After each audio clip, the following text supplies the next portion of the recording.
Join me as we decorate this beautiful baby shower cake. I have my cake crumb coated already, so I'm mulling over the fondant.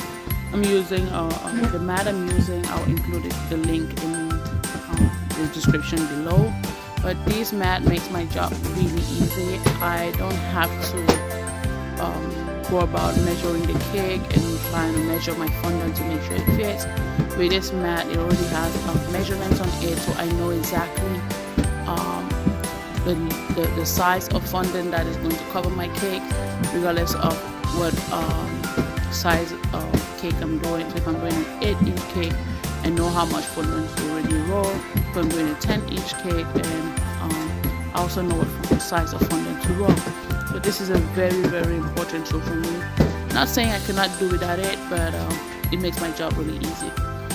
Right here, I am busting the air bubbles. When you roll your fondant, you see some air bubbles. What I do is use a toothpick, I bust it out, and I will smoothen it back with my rolling pin. I used my hand to put the fondant on the cake. You can roll it on a rolling pin, but I prefer to use my hand. The quality of my fondant is really good, so I'm not worried about it tearing up. If your quality of your fondant is not as good, you might consider making sure you roll your fondant on a rolling pin before applying it to the cake.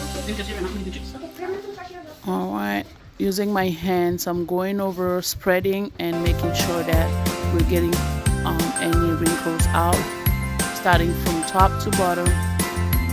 You want to take your time on this part, do not rush it. That's how you end up with your fondant tearing, or you want to take your time on this part. Remember, you're spreading and not raising it up. You should focus on spreading and going down slowly from top to bottom. Some people start using their fondant smoother, but for me, I feel like that's a distraction. So I go ahead and I smoothen it out with my hands. Make sure I get my fondant where I need it to be before using the fondant smoother.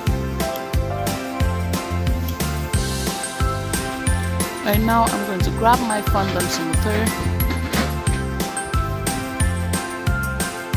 and start by pinning, applying some pressure to the fondant and sticking it to the board. Then I'm going to grab my knife. So you don't want to cut too close to the cake because you need a little bit excess. You'll see why here in a few.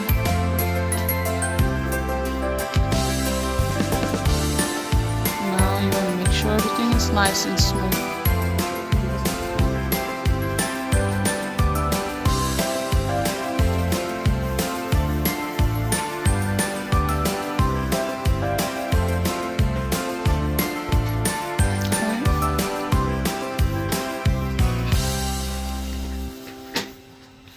I am adding corn flour to the cake.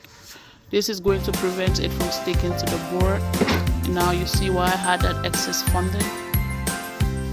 We're going to be trying to get sharp edges here. As you're pushing it down, it's making use of some of that excess on the top. So if you did not leave enough, your bottom cake will be left out. When you pull down, it's using some of that excess fondant you left at the top.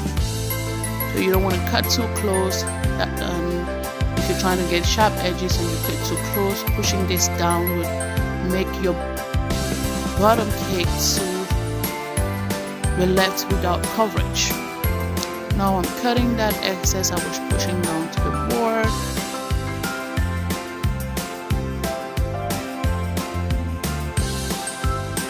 I'm also cutting the excess on top.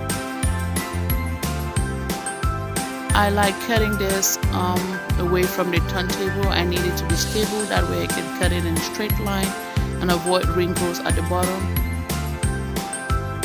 Whenever you want to cut this, you want to cut it in straight lines. You don't want to cut it like you're cutting meat. So make sure your knife is sharp and it's stable in a stable place. You can cut it on your turntable, but I find it a lot easier to cut it away from the turntable. Of course, you want to make sure you continuously give it that smooth. I'm going to flip it back over, and there we go.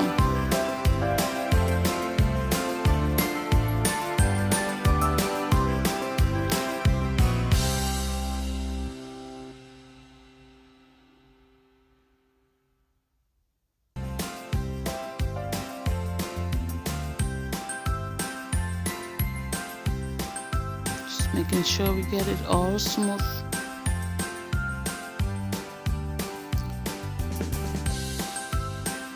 I'm gonna use my small knife again, get any residue of fondant that is not in the right place.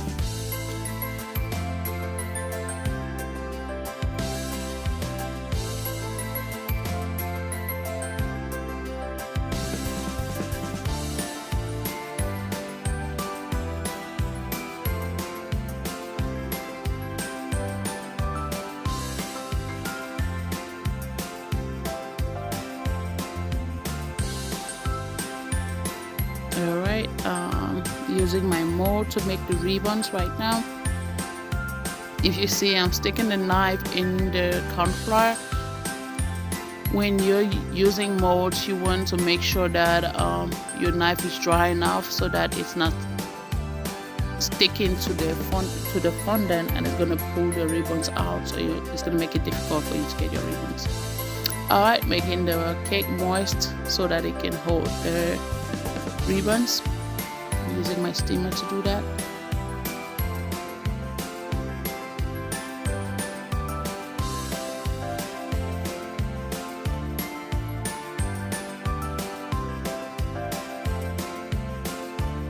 I always make excess just in case.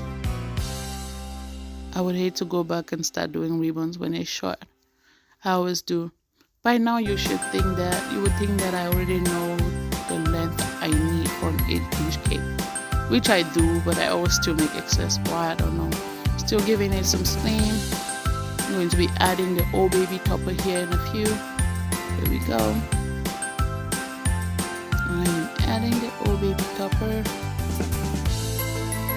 Get closer. You see it.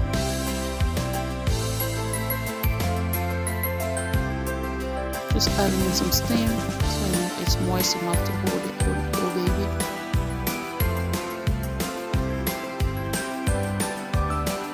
Over to making my toppers.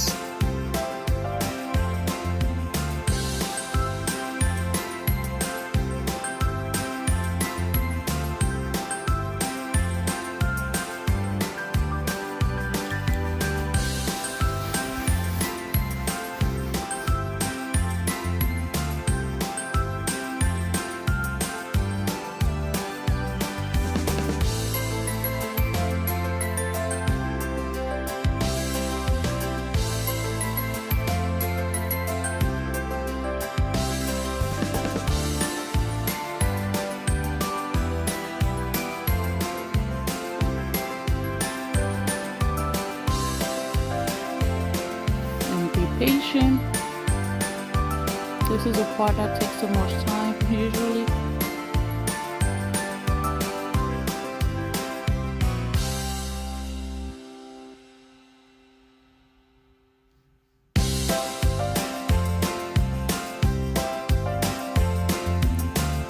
For the tie, I used the mold to make that. It's not in the video, but yeah.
all dressed